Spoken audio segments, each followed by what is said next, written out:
दोस्तों आज हम देखने वाले हैं कोलराउस का नियम क्या है। ठीक दोस्तों, इसको हम अच्छे से आज समझ लेंगे और इसको समझना बहुत ज़रूरी है दोस्तों, क्योंकि ये अक्सर हमें पेपर में हमारे जो बोर्ड एग्ज़ाम है कक्षा 12वीं का उसमें देखने को मिलता है दोस्तों।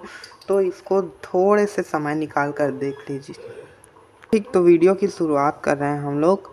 अनंत कोलराउस का नियम क्या कहता है? अनंत अनुपता पर किसी वैद्युत अपघट्य, यहाँ पे थोड़ा लाइट आ रहा होगा तो प्लीज़ एडजस्ट कर लेना आप लोग। ठीक दोस्तों, तो अनंत अनुता पर किसी वैद्युत अपघट्य की मूलर चालकता, इसको मैं अच्छे से समझाऊंगा। समझ नहीं आ रहा है तो दिक्कत की बात नहीं है। ठीक दोस्तों, दिल थाम के बैठना, क्योंकि आपका भाई आपको अच्छे से समझाएगा। तो अनंत अनुपता पर आपको ऐसे ही डेफिनेशन लिखना है, याद कर लेना है। अनंत अनुपता पर किसी वैद्युत अपघट्य की मोलर चालकता उसके सभी धनायनों एवं ऋणायनों की आयनिक मोलर चालकता के योग के बराबर होती है।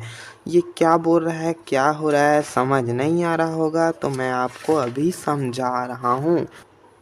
तो दोस्तों, इसको समझने के लिए मैं आपको यहाँ पे कुछ बता रहा हूँ। देखना, यहाँ पे हमारे पास एक पात्र है। क्या है? एक पात्र है जिसमें हम लोग यहाँ पे जल है। ठीक, ये जल जो है वो विद्युत का कुचालक है। क्या है?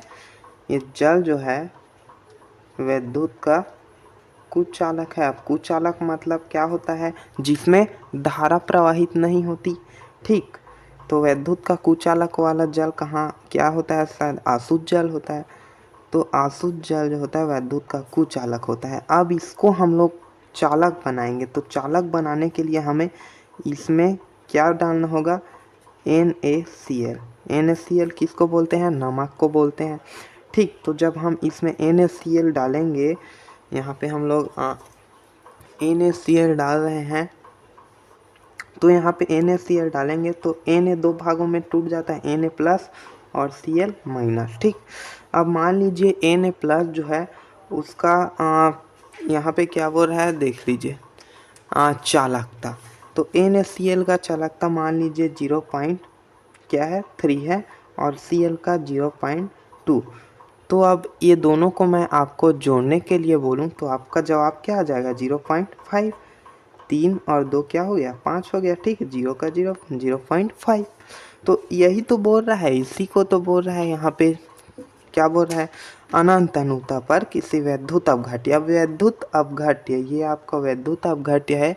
ये क्या है मैं बता रहा हूँ। वैद्युत अपघट्य जो हमारा अभी प्रयोग करके दिखाया हूँ उसमें नमक जो डाला ना, वही वैद्युत अपघट्य है। की मोलर चालकता उसके सभी धनायनों एवं ऋण आयनों की आयनिक मोलर चालकता के योग के बराबर, हम लोग योग किए थे उसी के बराबर होता है।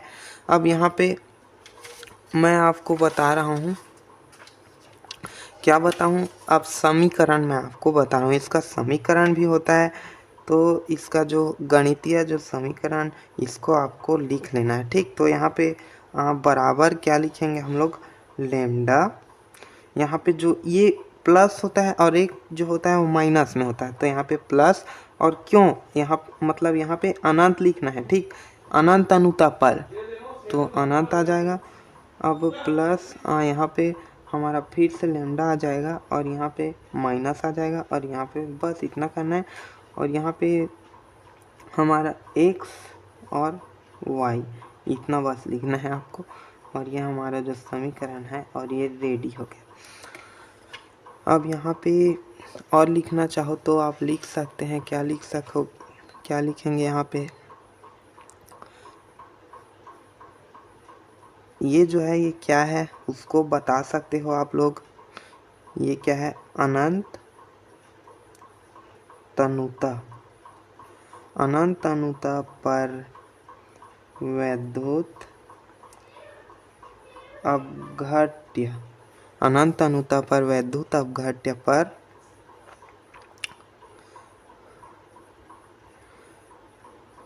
यहाँ पे कुछ अनंत अनुता पर वैद्युत अपघट्य, यहाँ पे की मोलर चालकता